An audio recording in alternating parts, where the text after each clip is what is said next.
Hello! അപ്പോൾ ആരുമില്ലാത്ത ദിവസങ്ങളിൽ എന്തെങ്കിലുമൊക്കെ ട്രൈ ചെയ്ത് നോക്കുന്ന എൻ്റെ ഒരു പരിപാടിയാണ് കേട്ടോ. അപ്പോൾ ഇന്ന് ഞാൻ ചെയ്യാൻ പോകുന്നത് എന്താന്ന് വെച്ചാൽ നമ്മൾ മുളകിട്ട മീൻകറി ഉണ്ടല്ലോ അതാണ്. അതായത് നമ്മൾ തേങ്ങ അരയ്ക്കാതെ വെക്കുന്ന മീൻകറി. അപ്പോൾ സംഭവം എല്ലാവർക്കും എങ്ങനെയാണെന്നൊക്കെ അറിയായിരിക്കും. ഞാൻ യൂട്യൂബിലൊക്കെ നോക്കിയിട്ട് തന്നെയാണ് ചെയ്യുന്നത് കേട്ടോ. യൂട്യൂബിലൊക്കെ നോക്കി പഠിച്ചു വെച്ചിട്ടാണ് ചെയ്യുന്നത്. അപ്പോൾ ഇതുപോലുള്ള കറി വെക്കുന്നത് നമുക്ക് ഇവിടെ വീട്ടിൽ ആർക്കും ഇഷ്ടമല്ല. എല്ലാവർക്കും തേങ്ങ അരച്ച കറിയാണ് ഇഷ്ടം. അപ്പോൾ ഇന്നിവിടെ വേറെ ആരും ഇല്ലാത്തതുകൊണ്ട് ഞാനിതൊന്ന് ട്രൈ ചെയ്യാമെന്ന് വിചാരിച്ചു. ഇനി മുന്നേ ഒരിക്കൽ വെച്ച് നോക്കിയിട്ടുണ്ട്. അപ്പോൾ വലിയ കുഴപ്പമൊന്നും ഉണ്ടായില്ല. പക്ഷേ ഇത്തവണ വെച്ചപ്പോഴത്തേക്കും ചെറിയൊരു അബദ്ധം പറ്റിയിട്ടുണ്ടായിരുന്നു കേട്ടോ. സംഭവം വേറൊന്നുമല്ല, കുറച്ച് പുളി കൂടിയിട്ടുണ്ടായിരുന്നു. വേറെ കുഴപ്പമൊന്നും ഉണ്ടായില്ല. അപ്പോൾ ഇത് ചെയ്യുന്നത് എങ്ങനെയാണെന്ന് വെച്ചാൽ നമ്മൾ കുറച്ച് ഉള്ളി, വെളുത്തുള്ളി, ഇഞ്ചി, പച്ചമുളക് ഇതെല്ലാം ഒന്ന് വഴറ്റിയെടുക്കുക.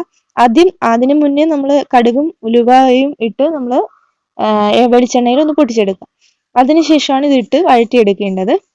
അതിനുശേഷം ഒരു തക്കാളിയെ മിക്സിയിൽ അടിച്ചിട്ട് ഇതിലേക്ക് ഇട്ട് കൊടുക്കും. അതിനുശേഷം പിന്നെ മുളക് പൊടി, മഞ്ഞൾപ്പൊടി, മല്ലിപ്പൊടി ഇതെല്ലാം ഇട്ടിട്ട് ഇതൊക്കെ നമ്മുടെ പാകത്തിനുള്ള അനുസരിച്ചാണ് ഇടുന്നത് കേട്ടോ. ഓരോരുത്തർക്കും ഓരോ അളവായിരിക്കും. ഇതെല്ലാം ഒന്ന് ഇട്ട് വഴറ്റുക. അതിനുശേഷം കുറച്ച് പുളി പിഴിഞ്ഞ് അതിലേക്ക് ഒഴിച്ചു കൊടുക്കുക, പുളിവെള്ളം. അപ്പോൾ അത് ഞാൻ ഒഴിച്ചിട്ട് ഇത് നന്നായിട്ടൊന്ന് തിളപ്പിച്ച് വെച്ചേക്കുന്നതാണ് കേട്ടോ.